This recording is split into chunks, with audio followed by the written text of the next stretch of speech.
오늘 함께 생각할 하나님 말씀은 시편 20편입니다. 시편 20편 1절부터 9절까지 시편 20편 전체를 생각하도록 하겠습니다. 제목은 우리 개역성경에는 원래 붙여진 제목 외에 다른 내용상의 제목이 없어서 새 번역에서 승리를 위한 기도 이렇게 나왔습니다. 자, 그러면 우리 한번 교독을 한 다음에 생각을 하도록 하겠습니다.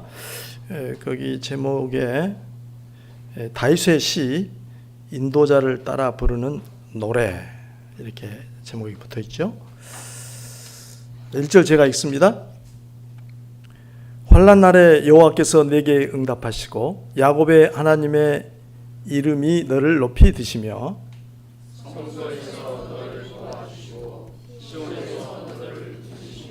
내 모든 소재를 기억하시며 내 번제를 받아주시기를 원하노라. 셀라.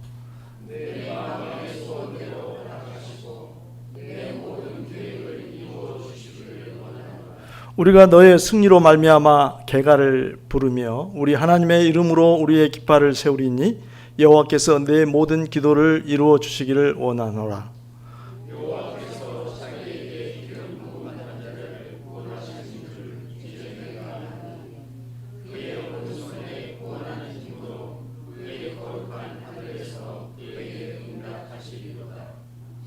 어떤 사람은 병거, 어떤 사람은 말을 의지하나 우리는 여호와 우리 하나님의 이름을 자랑하리로다.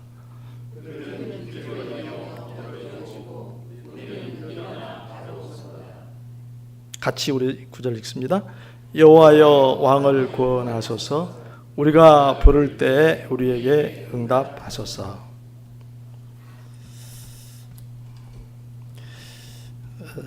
시어가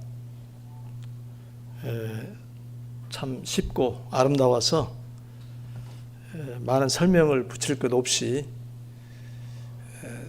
몇 번이고 읊조리면 이 시를 통해서 하나님께서 주시는 은혜가 우리 마음에 넘칠 것 같은데요.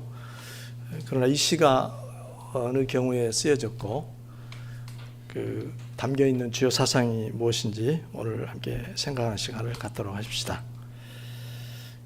시편을 내용으로 분류하면 한 6, 7가지 정도가 되죠. 찬양시가 있고 때로는 탄식시가 있고 또 감사시가 있고 신뢰의 시가 있고 지혜를 전하는 지혜의 시가 있고 제왕시가 있어요.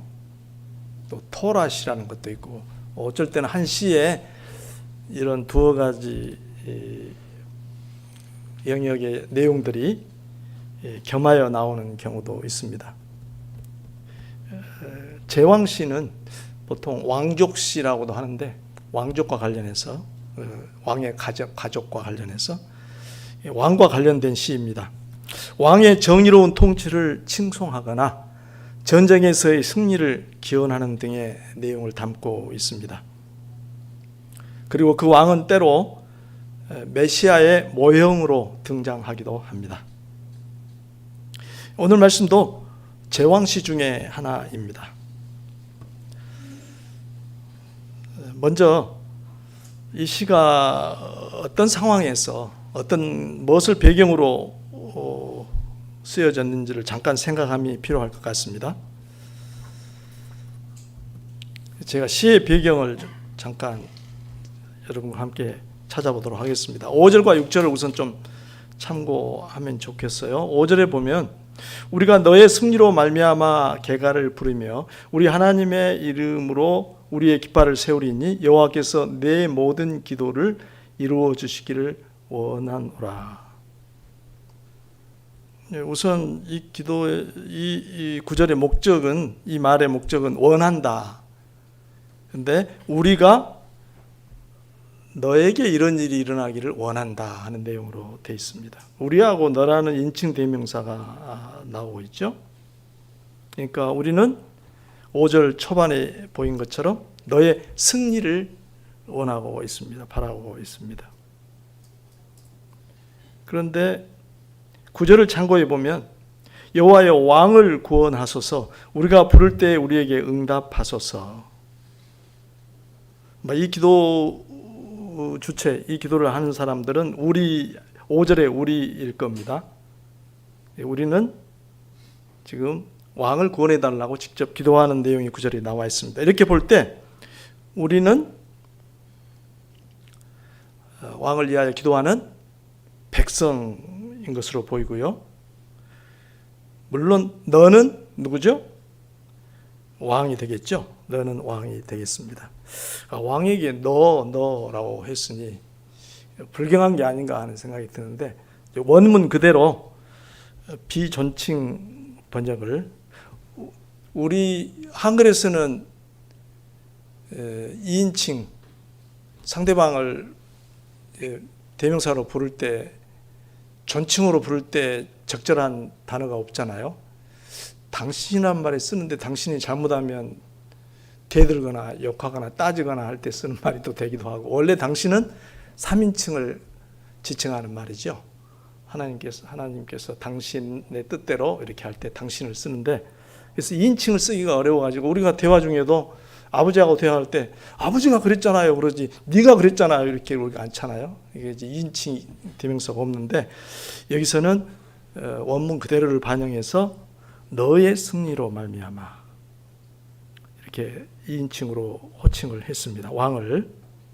그래서 그 점을 반영해서 새 번역은 너라고 하는 2인칭 대명사를 다 임금님으로 번역을 했어요. 우리가 임금님의 승리로 말미암아 개가를 부르며 이렇게 전부 임금님이라고 우리가 일상 언어에서 부르는 방식으로 그렇게 호칭을 했습니다. 그러면 어떤 배경에서 이 시가 쓰여진 것일까? 5절을 계속 보면요. 거기에 나오는 단어들을 좀 주목해 봅시다.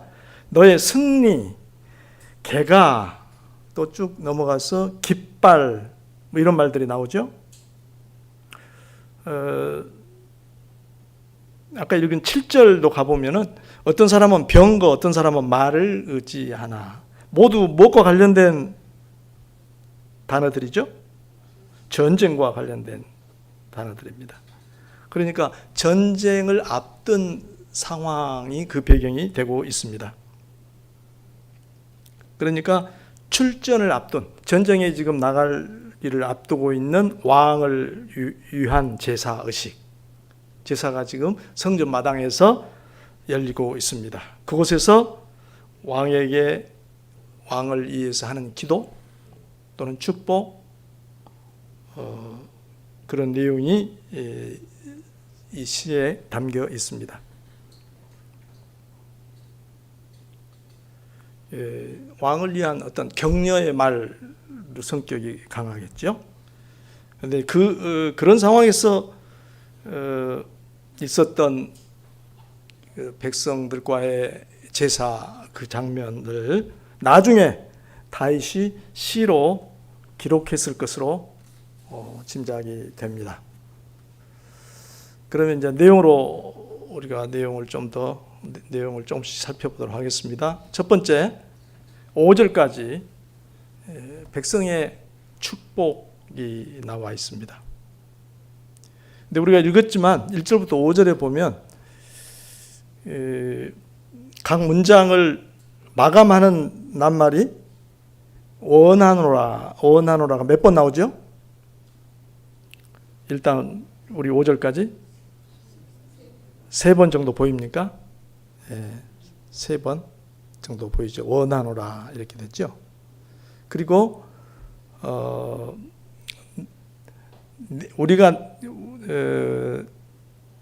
우리가 너의 승리 5절에 그렇게 했는데 1절에 보면 내게 응답하시고 너를 높이 드시며 이 말을 받는 대상이 바로 2인칭 너입니다. 우리가 앞에서 알아본 대로 왕입니다. 그런데 그 하는 말의 내용은 원하노라가 보여주듯이 기도를 담고 있습니다. 그런데 그 대상은 하나님을 향하는 형식으로 기록되지 않고 누구를 향하는 형식으로? 왕이 들으라고 왕에게 하는 말의 형식으로 되어 있습니다. 내용은 기도인데 이 말을 하는 대상은 왕에게 되어 있습니다. 그러니까 이것을 기도의 내용을 담은 축복이라고 말할 수 있겠죠. 축복 또는 격려, 이렇게 이 부분이 이해가 됩니다.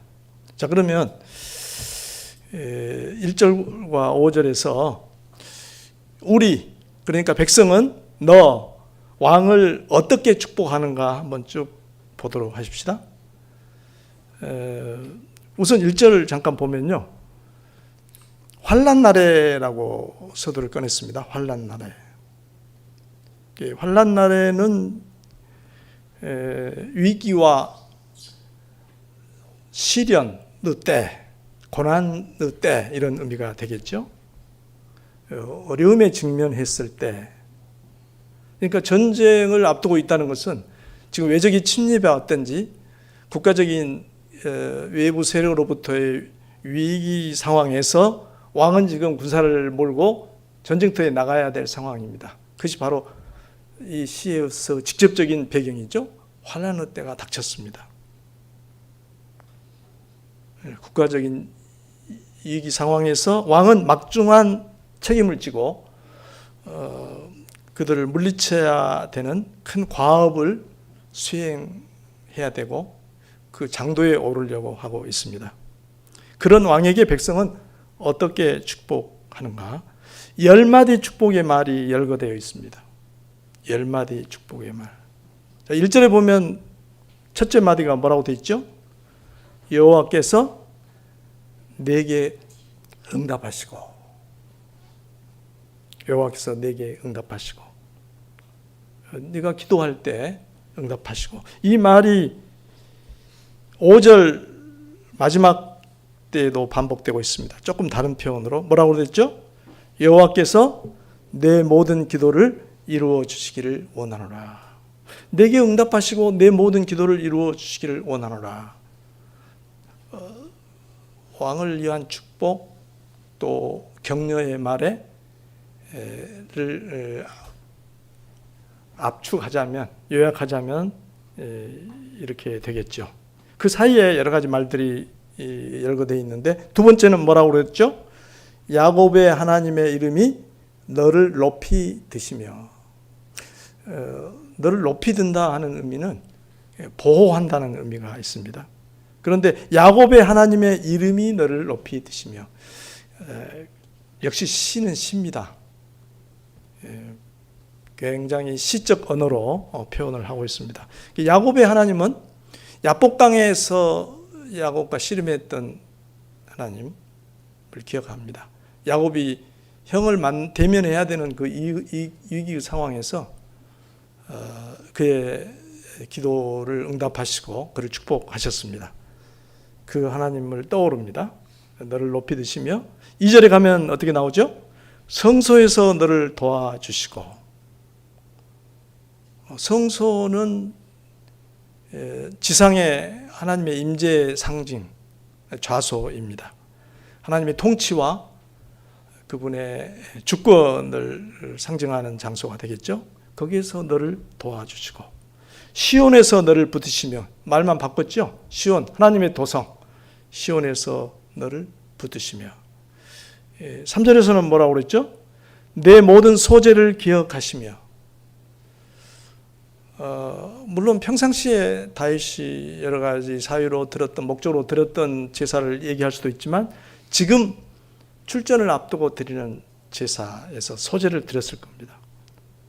아마 이 제사는 5가지 제사 중에서도 화목제 일부가 아니었겠나 봅니다. 화목제를 드리는 목적은 서원을 드릴 때, 그리고 어떤 지난 과거의 일에 대해서 하나님께 감사할 때 화목제를 많이 드리는데, 그때 소제가 있고 번제가 있습니다. 고기에 짐승의 내장을 포함한 모든 기름은 태워서 향기로운 연기로 태워버리고, 그리고 소재를 반드시 곁들이게 돼 있습니다. 곡식을 제물로 삼는 소재를. 그리고 이제 고기는 화목제에 참석한 사람들이 서로 함께 먹는, 잔치를 하는 그런 것이 이제 화목제고, 그 중에 서원제가 될 수가 있는데 아마 그 제사를 얘기할 것 같습니다. 지금 백성과 함께 왕이 드리는 이 제사를 하나님께서 기억하시고 번제를 받아주시기를 원한다. 이것도 그 의미가 주께서 너를 승인하시고 너의 모든 행위를, 네가 지금부터 하려는 모든 행위, 그런 행보를 인정해 주시기를, 그것을 사용해 주시기를 바란다 하는 그런 의미가 있겠죠. 4절로 넘어가면 내 마음의 소원대로 허락하시고, 왕이 군사를 이끌고 적군과 맞서기 위해서 나가니 그 마음의 소원이 크겠죠. 백성을 향하여 위해서 하나님의 이름을 지닌 이스라엘 백성의 운명을 그가 어깨에 짊어지고 있으니 하나님을 향하여 큰 소원이 있겠죠. 내 모든 계획을 이루어 주시기를 원하노라. 다분히 대국법으로 되어 있습니다. 내 마음의 소원대로 허락하시고 내 모든 계획을 이루어 주시기를 원하노라. 주님이야말로 그 소원을 이루시고 계획을 성취하시는 분이심을 믿는 믿음이 깔려 있습니다.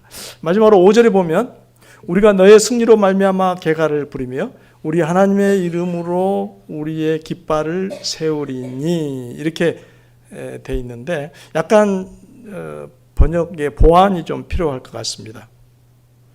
여기는 세우리니 이 부분을 세우게 되기를 원하노라, 거기도 원하노라고 종교를 해서 이해하면 되겠습니다. 뭘 원합니까? 우리가 너의 승리로 말미암아 계가를 부르기를 원하노라. 이건 뭐죠?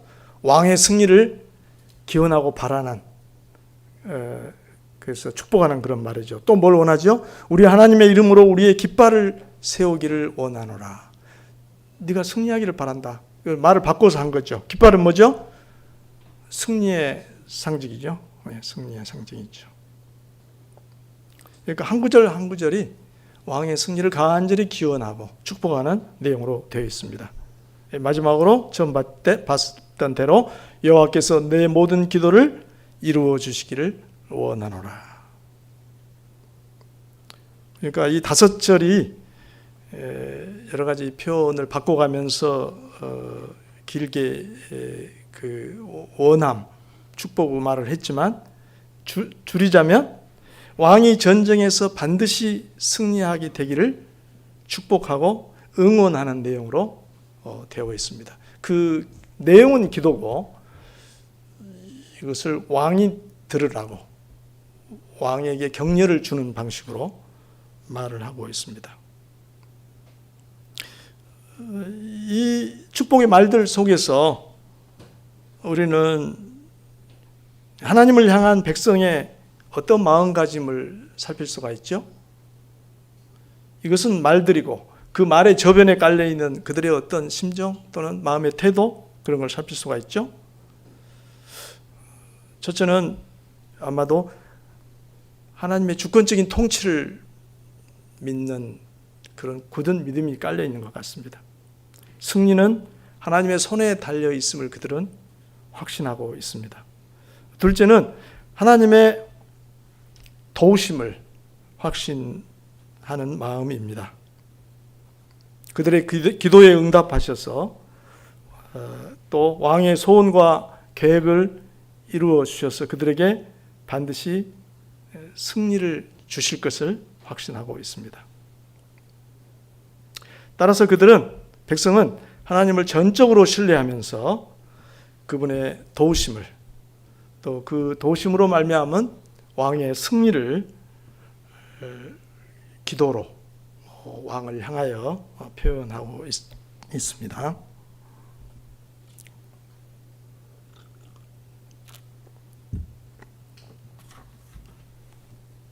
두 번째 곡주로 넘어가도록 하십시다. 제목을 왕의 응답이라고 제가 적었는데요. 6절부터 8절 봅시다. 봅시다. 거기는 우리 다시 한번 읽어보도록 하겠습니다. 우리 한 목소리로 6절부터 8절 읽고 생각해 볼까요? 여호와께서 자기에게 기름 부음 받은 자를 구원하시는 줄 이제 내가 아노니 그의 오른손에 구원하는 힘으로 그의 거룩한 하늘에서 그에게 응답하시리로다. 어떤 사람은 병거 어떤 사람은 말을 의지하나 우리는 여호와 우리 하나님의 이름을 자랑하리로다. 그들은 비틀거리며 엎드러지고 우리는 일어나 바로 서도다. 여기서 생각해 봅시다. 왕은 백성의 축복의 말에 축복의 격려에 뭐라고 호응하고 있는가? 근데 먼저 좀 규명해야 할 문제가 있어요. 이게 진짜 왕의 말인가? 성경 본문에는 이제 표시가 안 돼 있으니까 독자가 이걸 생각해야 되는데, 우선 6절에 가면 인칭 대명사가 나로 1인칭 나로 바뀌고 있습니다. 내가 아노니. 그리고 그 아는 내용 속에 보니까 하나님께서 거룩한 하늘에서 그에게 응답하시리로다. 그는 자기에게 기름 부음 받은 자, 하나님께 기름 부음 받은 자에게 응답하시리로다. 내가 안다고 하고 그에게 기름 부음 자에게 하나님께서 응답하시리라고 얘기를 했습니다. 그리고 또 7절 8절에 가서는 다시 인칭 대명사가 우리로 바뀌고 있는 걸 볼 수가 있습니다. 그러니까 이 시의 내용은 어렵지가 않은데 이게 누가 한 말이고 나는 누구고 우리는 누구고 하는 것을 좀 규명하는 것에 연구가 필요한 것 같습니다. 이에 대해서는 사실 성경 학도들 가운데서도 뭐 좀 몇 가지 의견이 있는데 두 가지로 갈리는 것 같습니다. 첫째 의견은 여러분도 한번 생각해 보십시오. 어느 편이 더 마음에 드는지. 첫째는 6절이 제사장의 말이라고 보는 입장입니다. 그것은 우선 제사 상황에서 왕과 백성만 있는 건 아니고 반드시 제사장이 집전을 하게 되겠죠. 그 자리에 함께 있겠죠. 그리고 제사장을, 그러니까 나는 제사장이고 제사장이 하는 말 가운데 기름 부음 받은 자를 그라고 3인칭으로 지칭했다는 겁니다. 3인칭으로. 그러니까 백성은 왕을 앞에 두고 너라고 했는데 제사장은 그라고 표현을 했어요. 그래서 그 점을 참작했을 때 나는 제사장이지 않겠나. 그러면 7, 8절에 우리는 뭐냐? 제사장의 말은 6절로 끝나고 7, 8절은 그 제사장의 말에 대한, 제사장의 확신에 찬 말에 대한 백성의 반응, 백성의 응답이라고 보는 겁니다. 그 말을 듣고는 백성은 그렇게 얘기했다는 거죠. 어떤 사람은 병거 어떤 사람은 말을 의지하나 우리는 여호와 우리 하나님의 이름을 자랑하리로다. 그들은 비틀거리며 엎드러지고 우리는 일어나 바로 서도다. 굉장히 일리 있는 관찰인 것 같습니다. 또 한 가지 입장은 6절은 왕의 응답이라는 겁니다. 왕이 백성들의 축복, 격려의 말에 대해서 응답한 얘기라는 겁니다. 그러면 왜, 물론 나가 왕이라면 왜 나를 하나님께서 이렇게 표현하지 않고 나에게 응답하시리로다.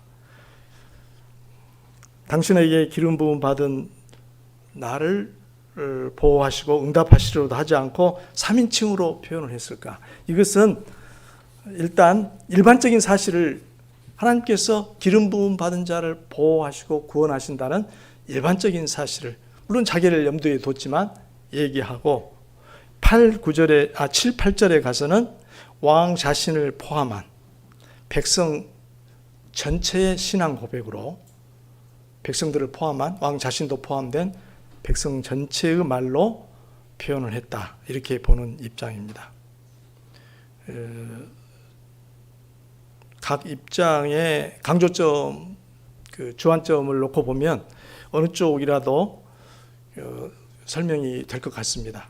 그런데 이제 좀 더 전체 문맥의 자연스러운 흐름을 본다면, 백성이 너라고 지칭하면서 왕을 축복했다면 그에 대한 왕의 응답이 나오는 것이 자연스럽지 않느냐, 이런 입장과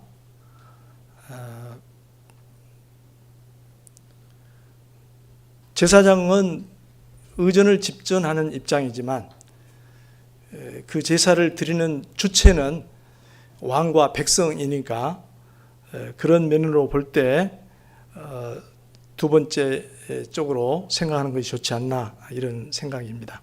그러나 어느 쪽으로 생각하든 이 세 절이 담고 있는 교훈과 그 안에 담겨 있는 진리는 변함이 없습니다. 자, 그러면 우리는 이제 그쪽으로 방향을 잡았으니까 다시 왕은 백성의 축복에 뭐라고 호응하는가를 내용상에 한번 살펴보도록 하겠습니다. 그 응답의 말 속에 하나님을 향한 신뢰와 확신이 어떻게 표현되어 있는가를 우리가 주목하면 좋겠습니다. 6절에서는 뭐라고 그랬죠? 봤습니다만, 자기에게 기름 부음 받은 자를, 하나님께서 자기에게 기름 부음 받은 자를 구원하시는 줄 이제 내가 아노니. 이제란 말이 이 상황의 변화를 표현하고 있죠. 백성들의 기도의 말, 축복의 말을 다 듣고 그런 가운데 마음속에 더 큰 확신이 다가오는 그런 형식을 취하고 있습니다. 내가 아노니, 뭐 그러기를 바란다든지 희망한다든지 상상하는 게 아니라 너무나 지난 그 사실, 너무나 중요한 그 사실을 그가 알고 있는 것을 여기서 확언하고 있는 걸 볼 수가 있습니다.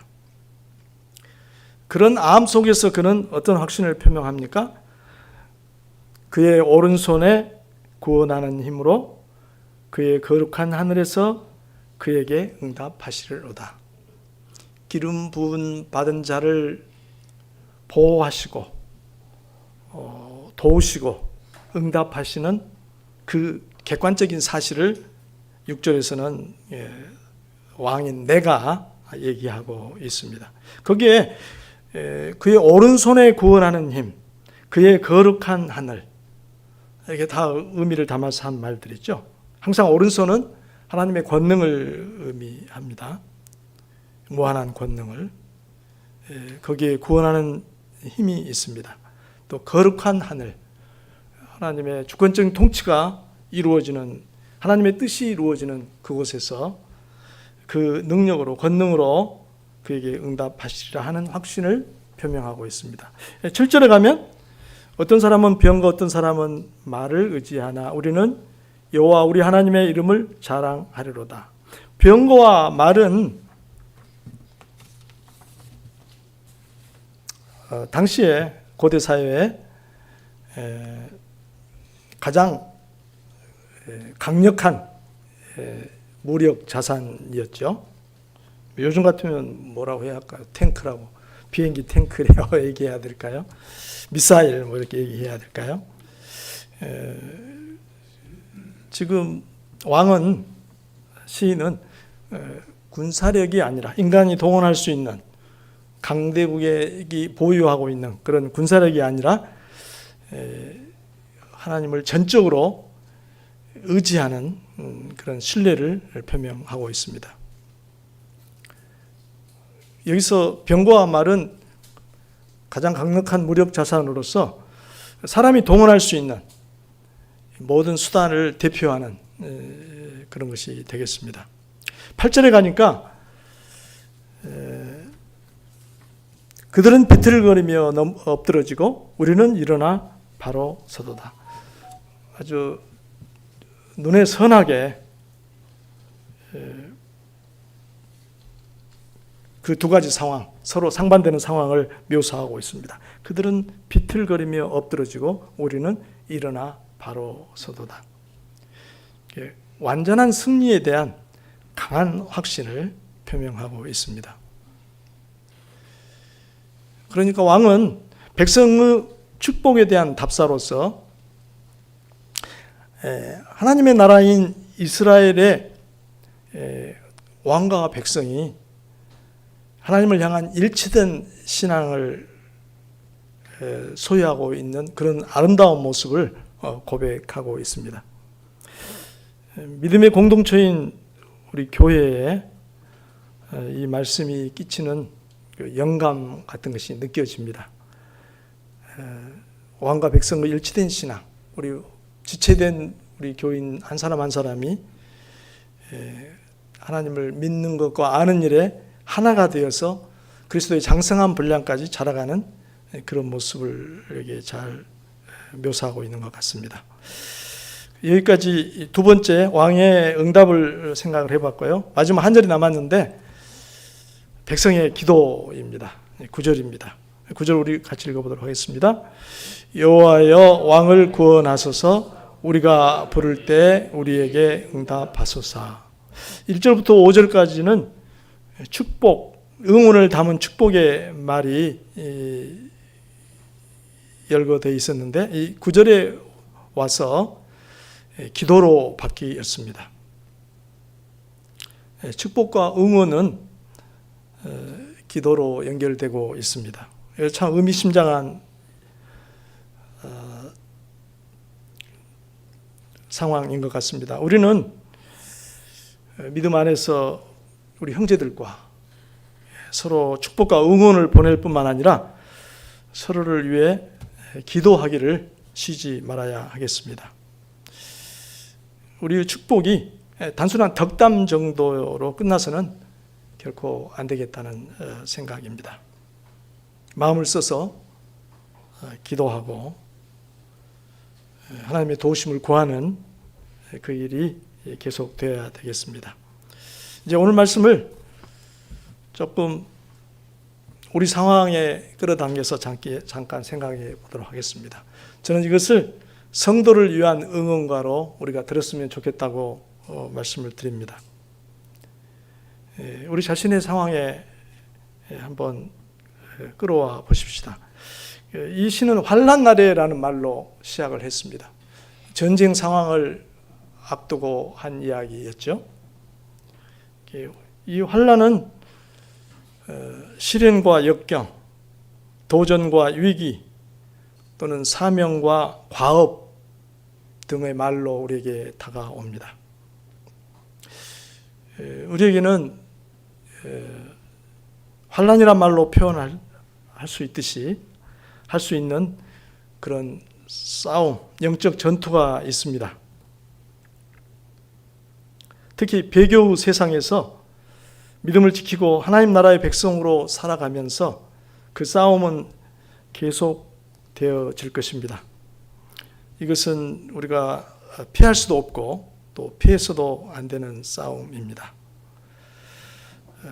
그러나 우리는 그 싸움을 두려워하거나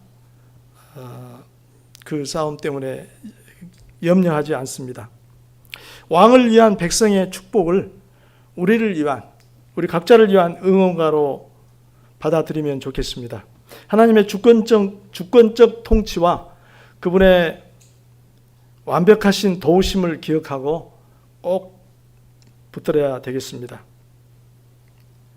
백성이 왕을 향하여 한 말 그대로 주님께서 우리에게 응답하시고 우리를 높이 드시고 우리의 경배를 받으시고 우리의 마음의 소원을 허락하시고 우리의 모든 계획을 이루시고 궁극적으로 승리를 주실 것을 우리가 굳게 믿어야 되겠습니다.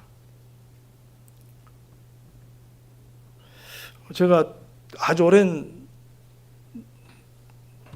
오래된 얘기인데 광주에서 이제 대학을 마치고 어떻게 해서 서울로 대학원을 오게 됐어요.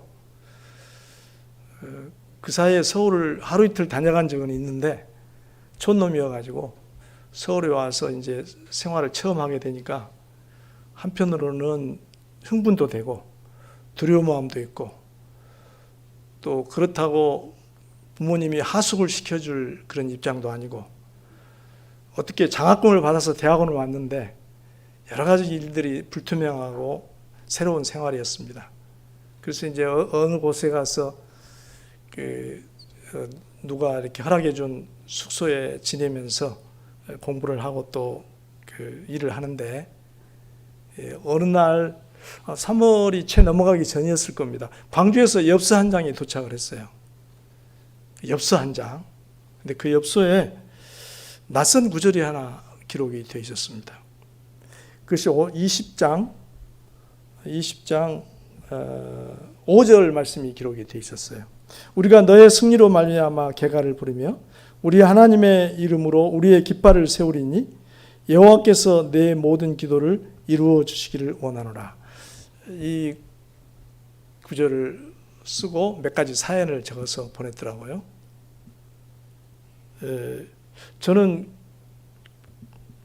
그 사이에 성경을 부지런히 읽는다고 했는데 처음 봤어요. 이 구절을 사실은 내가 본 구절이네 하고 안 느껴질 정도로 굉장히 낯설더라고요. 그런데 꼼꼼히 한마디 한마디를 새기면서 생각을 하니까 그때 그 상황에서 얼마나 저에게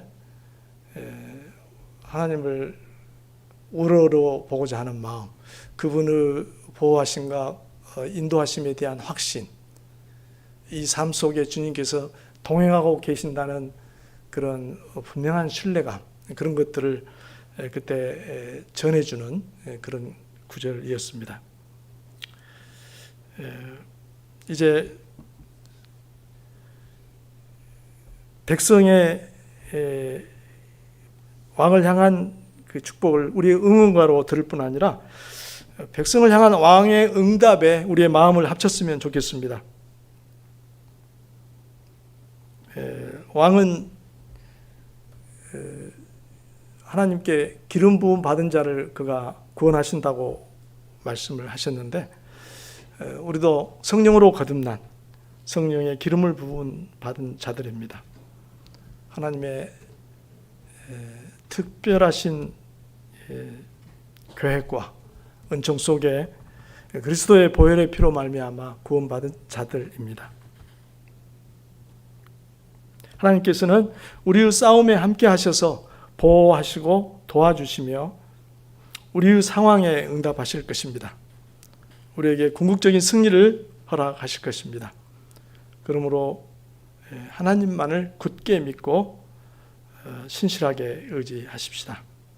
우리를 위한 응원과 기회 쟁쟁하게 늘 간직하고 힘차게 믿음의 길을 전진하도록 하십시다.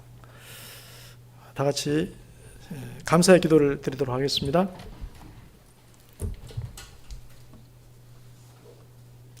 자비하신 주님, 오늘 주신 말씀에 감사드립니다. 왕의 출전을 앞두고 백성과 왕이 하나님 앞에서 큰 믿음을 나타냈던 모습이 감동적입니다. 날마다 영적 싸움에 임해야 하는 저희도 주님만을 온전히 신뢰하는 믿음을 갖게 하여 주시옵소서. 한 몸에 지체된 우리가 서로를 위해서 기도함이 더 풍성하게 하여 주시옵소서.